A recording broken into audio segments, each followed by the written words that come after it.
Um, the honest answer, I think, to where will India be in 2030, that answer can be probably answered honestly, answered, if at all, by two people. One is God and the other is Mohandas Pai, okay? Right? Nobody else can, okay? It's, I'm a simple mortal, unlike God and Mohan, and it's difficult for me as an economist and as a person who has been following the world of business for over 3 decades, for me to go beyond 3, 4 quarters, maximum a year, because things change. You know, my memory goes back to the first UPA government, and in that period, India recorded 3 consecutive years of 9% growth. People might remember that. And at that time, while we were very happy, some of us were skeptical. Indeed, Mohan and I, we were serving on the board of a company together, and both of us were sort of skeptical about that how can you continue with the 9% growth. But on the other side was a large majority of people, particularly from the corporate sector, who were almost as if being a part of an auction to bid up the growth rate. So after, as it were that, why 9? Why can't we do 9.5? Why can't we do 10? I know some people who said 11, 12. What's the problem? Okay, and somewhere down the line, I also realized when I was seeing this infectious enthusiasm for growth, which is a good thing, that a large number of people who were saying, why not 10? Why not 12? I realized that they also, somewhere down the line, failed the questions in geometric progression in high school. And they simply do not understand that for a size of the economy like India, how difficult it is to geometrically have 9 or 10% growth over a 10-year period.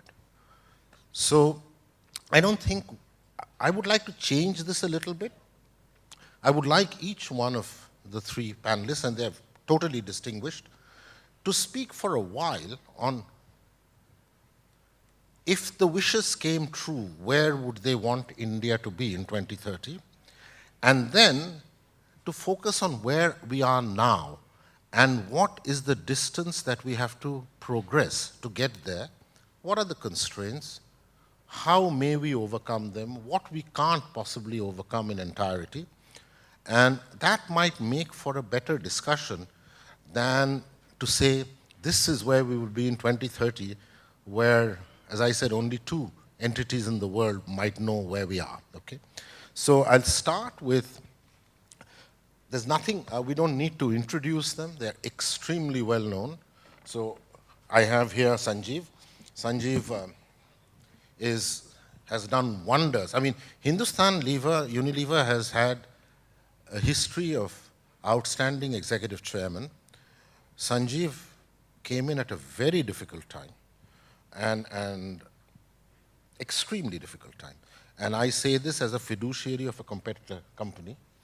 And he has done absolute wonders in turning it around, creating a set of optimism and enthusiasm in the company. And the last 2 quarters results speak for themselves. And from what I have heard, he should continue seeing some things like that going forward, and he's an outstanding leader. Baba is someone I know for much longer than Sanjiv. He's a friend, but he is a absolute hardcore leader. I mean, he lives, eats, sleeps, dreams his business. If there is only one thing that I can say about Baba, is Baba just doesn't know how to give up, And Baba will need to know everything, right?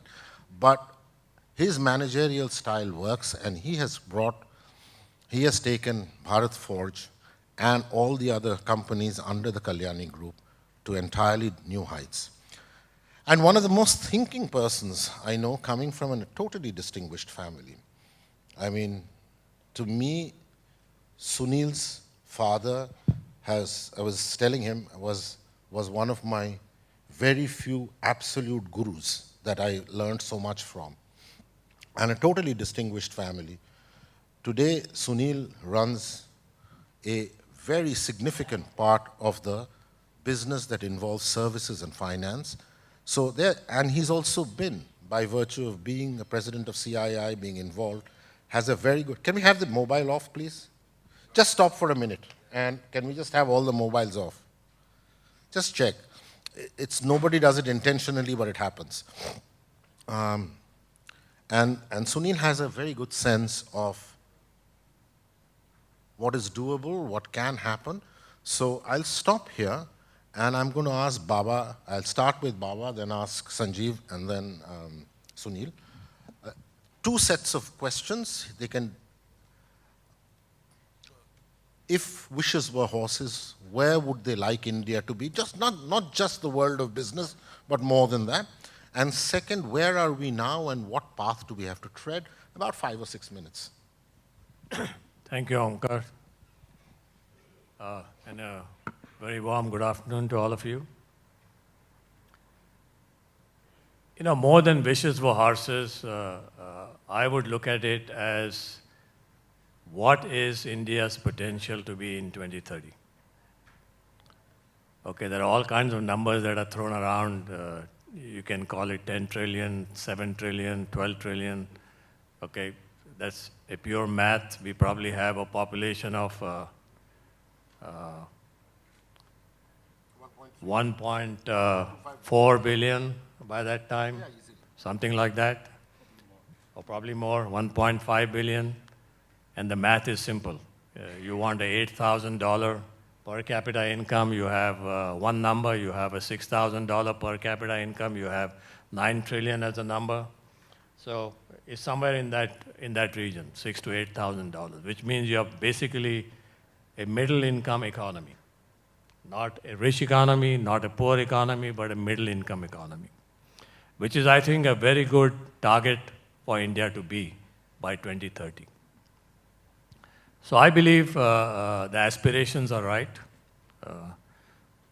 Between $6,000 to $8,000 per capita income from the current level of $1,800 is what we are talking about. So it's roughly about 4 times, 3.5 to 4 times current levels. And what is it required to get there? You know, I was very impressed this morning with Jayant Sinha's PowerPoint. More than the PowerPoint side of it, I was very impressed with 2 slides that he showed. Of course, I was also very impressed with his definition of an economist. Nothing to do with Omkar, but... What did he say, by the way? You don't want to know. But he very clearly said, how do you transit from a very low-level income, which is our rural population, to a middle-level income, and somewhere at the higher end, he talked about a very high income in the financial sector, or let's say high output per person in the financial sector. And there was one number in that slide that kind of caught my eye, and that was the auto industry. And if you remember, his number on the auto industry was $4,600 output per person in India, employed. Now, I just want to share with you, in our company, we are in the auto component business. Our output per employee is $150,000. Yeah, okay? So I was a bit surprised at his number. I think his number is not very correct, but that tells you what is the roadmap to get from where you are to where you want to be. Clearly, I think Jayant Sinha also talked about it in the morning, it is productivity. And it is productivity and also sharing the gains of productivity with your people so that their salary levels go up, their income levels go up, and therefore the consumption goes up. And that's how the whole economic cycle needs to operate. Now, how do you make this happen? Fortunately, the Industry 4.0 platform, and I'll restrict myself to the manufacturing sector because I know this sector a little more than other sectors. The Industry 4.0 platform provides exactly the same platform architecture that an e-commerce platform provides, like he was talking about ride sharing and all those kinds of things, where a person who has no knowledge of technology can suddenly get onto a technology platform and become extremely more productive or more useful to the society, can do a lot more than he was doing before. And one of the reasons why in our company we have such a high level of productivity is because we use a lot of these tools of digital technology or automation or whatever it is. But as we move forward, almost everybody in India in the next 5 to 10 years will be able to use the Industry 4.0 platform or the digital platform, call it IoT, call it whatever you want to call it, and improve the productivity very dramatically. And therefore, the name of the game is, if the nation's vision is to create 25% manufacturing as percentage of GDP, and if your GDP is $10 trillion in 2030, and your manufacturing then has to be $2.5 trillion, compared to 400 billion today, you have to add $2.1 trillion to your manufacturing in the next 12 years. Now that, to me, looks like a very uphill task for two simple reasons. And I want to make that as a very simple point.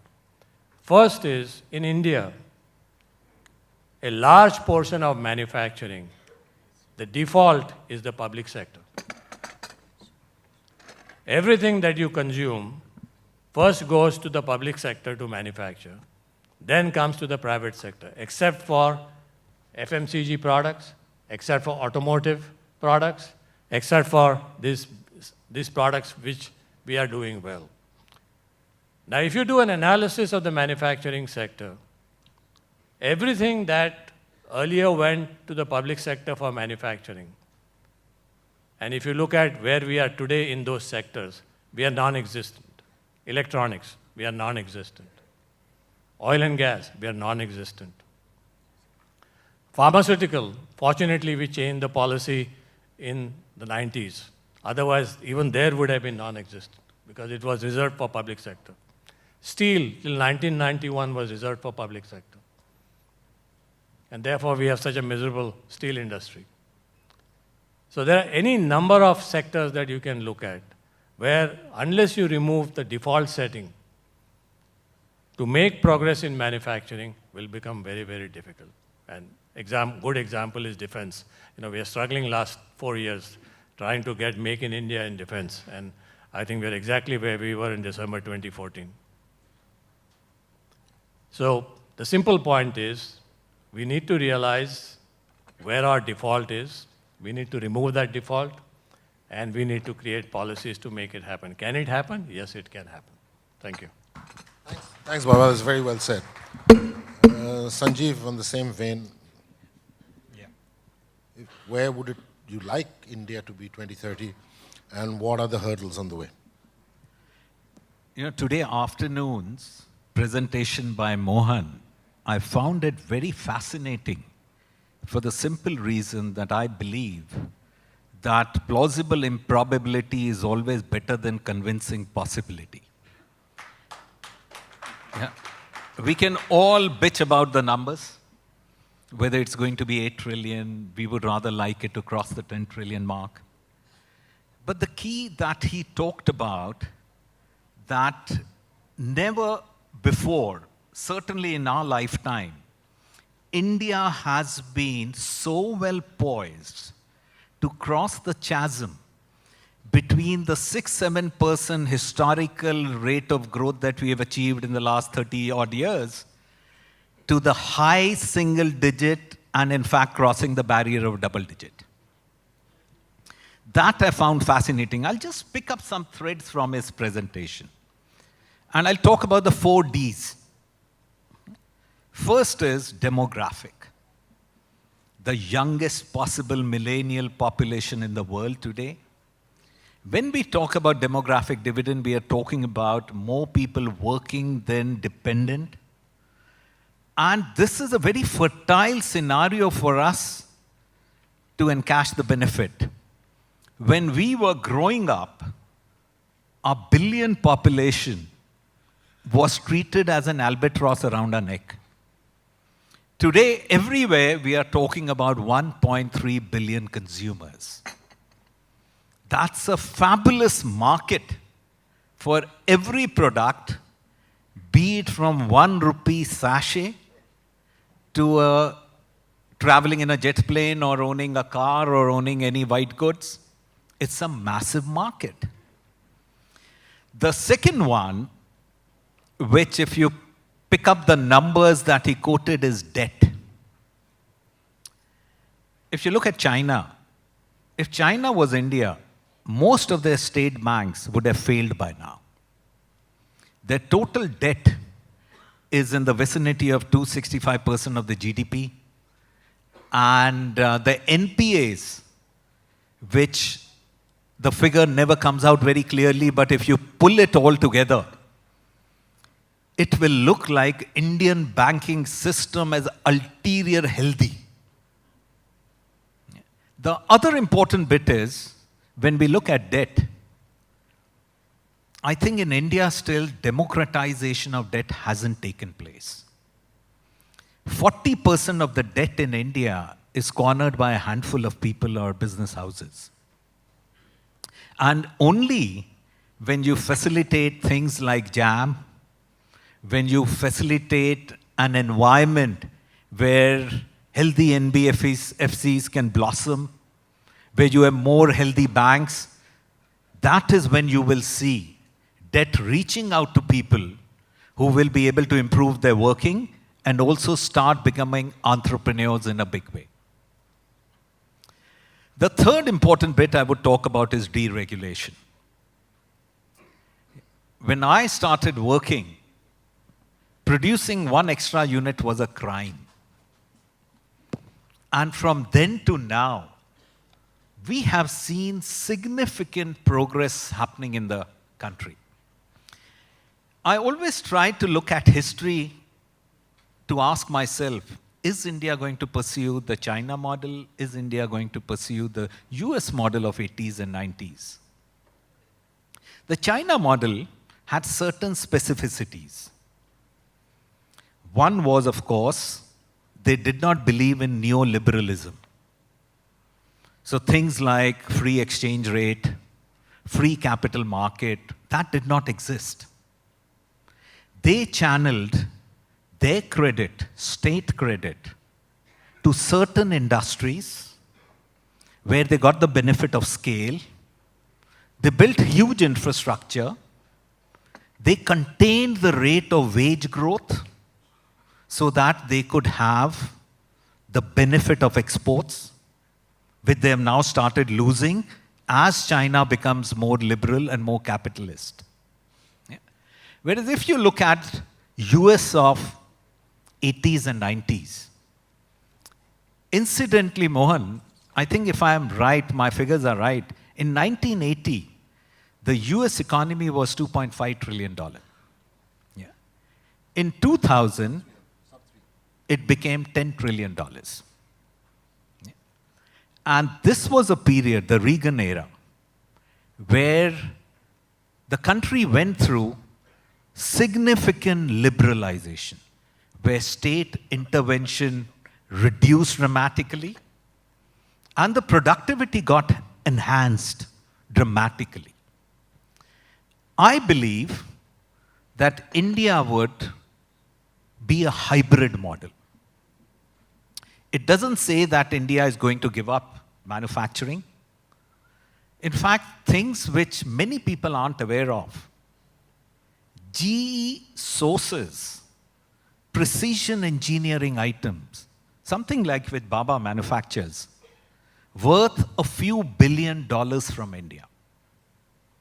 Around Pune, they have set up a brilliant ecosystem.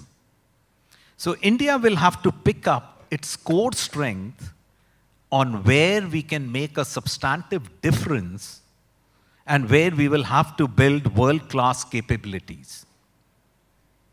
So deregulation is happening. You just look at what is happening on IBA code.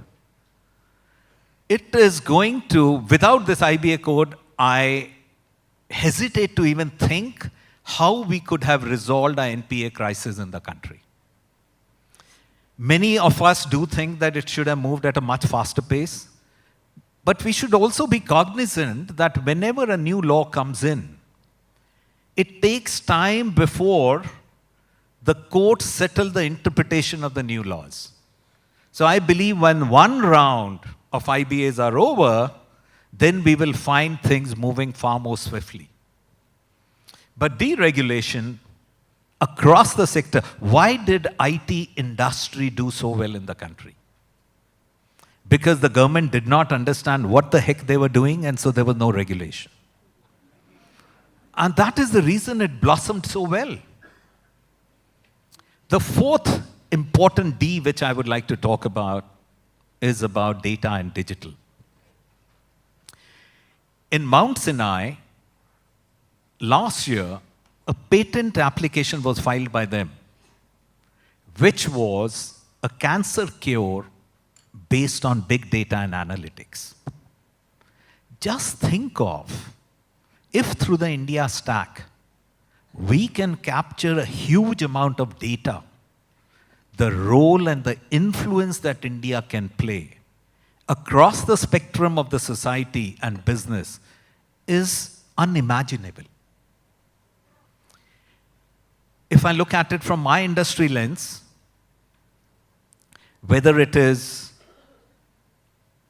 big data, whether it is analytics, whether it is cognitive computing, whether it is machine learning, it is going to upend the entire business model. The way we do market research, the way we do prototyping, the way we run digital factories, the way we do massive customization or personalization to how we reach the consumer in a very effective way will completely change. And the good bit about data and digitization is it literally levels the playing field. We need not worry about the barriers of the past, but we can create new competencies and capabilities which any other country would find it difficult to replicate. So I'm extremely enthused with the potential for India, and I believe our best is ahead of us. Thanks a lot, Sanjiv. All yours, Sunil, and then we'll open it up for discussion here. Sure. Actually, the two gentlemen on my left and right have stolen all the stuff I was going to say. So let me come at this from a slightly different angle. What happened in the last 10 years? It's actually interesting because normally we say, and again going back to economists from the morning conversation, you look at what happened in the past, you project that in the future, you're likely to do a little bit better or a little bit worse. But what happened in the recent past was actually quite different from what used to happen. And part of it could be because of the reform process, could be because individual enterprise was let loose.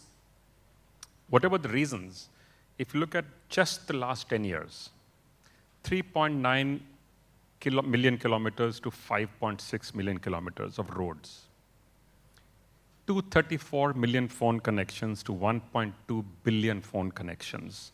So you can go down the list. There's a whole host of numbers available of how the last 10 to 15 years have been dramatically different for India from what they used to be.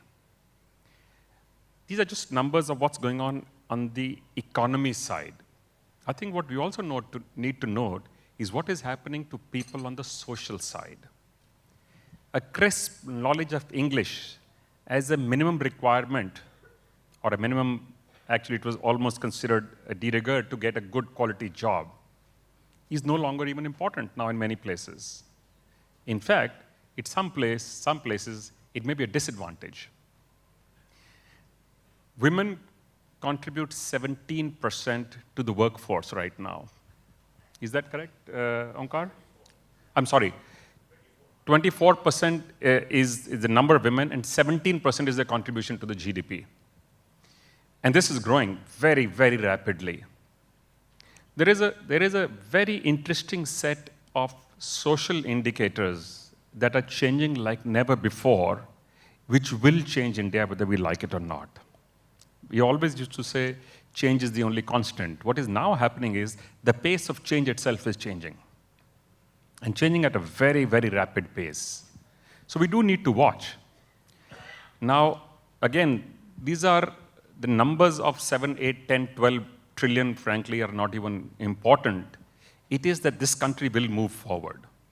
At the same time, and this is consistent with what has happened in the last 70 to 80 years, the market economy model that we have followed has improved everyone's lives. But the gap has increased dramatically between the top and the bottom of this entire spectrum of people and their income and wealth.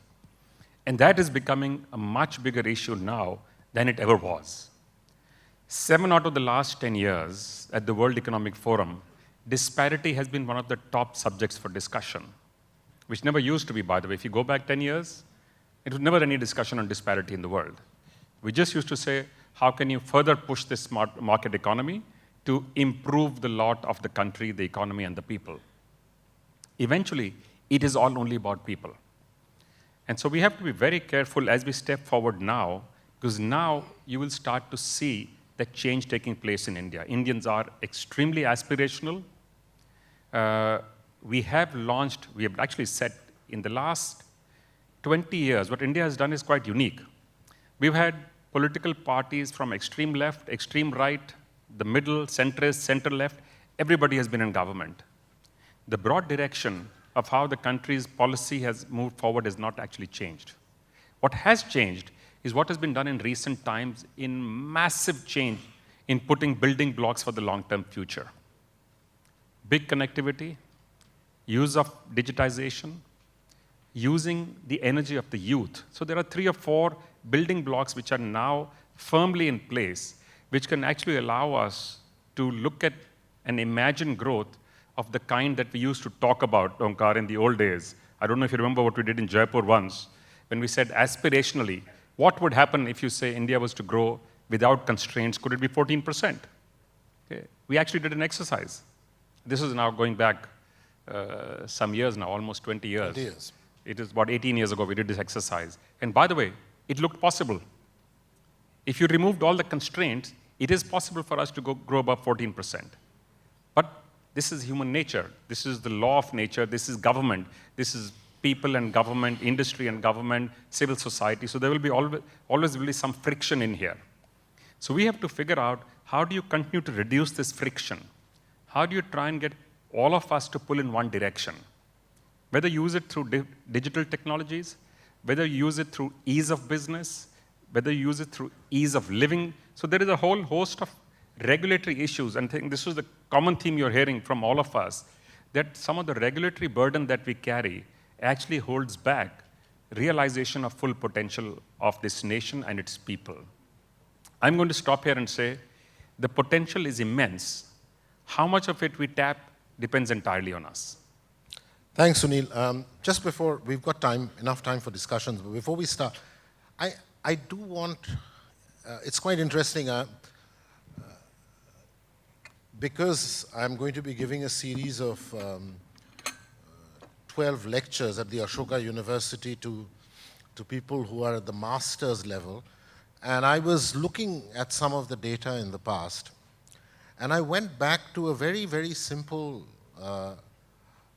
data point, a day. It was July 1991, where on one day, on the same day, we dramatically changed industrial policy in the morning, and Manmohan Singh presented his first budget at 5 p.m. in the evening. And if you were to see the shake-up that happened in that one day, it was quite amazing. 90 industries were taken off licensing in one day.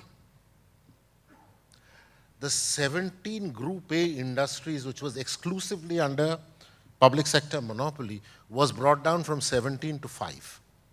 Yeah? Group B was knocked out. Tariffs, in one shot, Manmohan Singh brought the tariffs down. The excise duties were streamlined. And suddenly, by the evening, you felt that you are finally getting out of the shackles that you protested so much about. Now, the great thing about this is it has unleashed growth like we never thought. But the negative, let me tell you what the negative is that the things that you would have wanted to shrink in size and to be far more productive and helpful to the world of making income for the country, making employment for the country, that is again coming up with its own resistance. Let me give you an example. You were talking of deregulation. You know, in the last, if you were to see in the last year and a half, 2017, 2018, maybe 2016, the kind of literally absurd, totally Stalinist regulations that the Ministry of Corporate Affairs has come up with. I mean, it is beyond belief. How is it happening? I mean, why? And so I'm always worried, you know, that there is a group in the civil service which, given half a chance, will come up with 5 regulations that are totally useless, because I've seen it. I mean, I've seen one excise duty having 5 different sub-excise duties in the before the 90s. So I am deeply worried that the kind of deregulation that we needed to have, and I'm not saying completely no regulation at all, it's coming back every now and then. And the other thing that worries me, Sanjiv, and you spoke about it too, demography can be our advantage and can be a significant greater advantage than what it is. However, it requires one thing. And this is not the central government, we are absolutely failing in it. Every year, right up to 2027, 28, 12 million people are going to come into the workforce. Extra people. Every year, 12 to 13 million extra people. Ask yourself just this question. In a world that is going to become more complex, more digital, what is the education that this set of people coming into the workforce has? And the answer is very depressing. And one of the things where we have absolutely failed, and we have largely failed because of the role of government, again, in the states as well as in the center, but largely the states, is we have completely failed in giving education of the kind that is necessary for such people coming into the workforce to be productive and to be gainfully employed. Plus skills and attitude. Education, skills and attitude, and that too in a world where if you ask each one of us, everywhere here who runs a business, what is it that they have done as their top line has gone up? They have got more and more productive machinery, used it better, and reduced the labor complement per rupee of output. Every one of us has done it. But what does it mean in a macroeconomic sense? And so I have complete faith in India, and I actually believe that it is our destiny. However difficult the geometric progression is for us to go to 9 or 10% growth, at least for 5 to 6 years. It's our destiny. But in order to make that destiny a reality, we still have to go back to the drawing board. One is to really rethink about how much babudam we live on. Just an example. Yesterday, I was disembarking from an international flight. We are okay, no problems. We are Indian citizens. We carry our passport. They look at it, they stamp it. All passports are digitized. All passports in the world have a universal digital code. on the first page at the bottom. Why does a guy who is coming from abroad have to fill an embarkation form, a disembarkation form? What for? All the data on that person is available at the bottom of that passport for any country, even Papua New Guinea. Why do we have to do it? And the reason why we have to do it is somewhere down the line, they believed that this paperwork should remain. And we've got to again start asking that why can we, we've talked a lot about e-governance, a lot of good things have happened. But we have a tendency to slow down. There are lots of forces that really don't want reform except reform for themselves. And we've got to be very careful about it. If we want 10% growth, we have to create the same level of energy at a much higher GDP level that happened on July 1991, where people will know that we are breaking things down, because that's the only way we can go forward. Thank you very much. I'm sorry couldn't have more time. Thanks.